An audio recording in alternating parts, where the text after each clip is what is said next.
à tous. Donc, nous allons passer à la troisième étape. Donc, si l'enfant a réussi l'étape des prérequis à la communication, qu'il y a une attention qui est présente, un regard, une imitation, une symbolisation, un tour de rôle, et que l'enfant est capable d'associer des objets à une image donnée et qu'il comprend le sens des mots qu'on utilise, on peut passer à une étape qui est plus complexe, qui est une représentation imagée avec plusieurs images qui sont présentes. On peut renforcer cette étape par une image qui est plus globale. Donc, on va vérifier est-ce que les termes individuels ont été vraiment compris sur un contexte qui est plus large.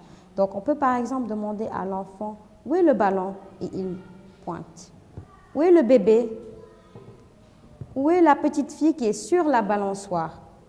Donc là, si l'enfant est capable de pouvoir pointer et indiquer les bons objets ou personnes qu'on lui a demandé, c'est qu'il a vraiment compris le sens des différents mots.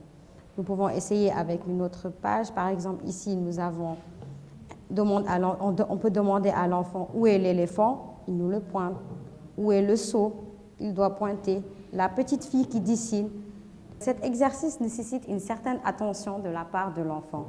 Donc, s'il est capable de retrouver les mots qu'ils lui ont donnés, c'est que l'enfant a compris les différents contextes, les différents mots qui lui ont été donnés, et il a aussi développé une capacité attentionnelle et une mémoire visuelle qui sont présentes.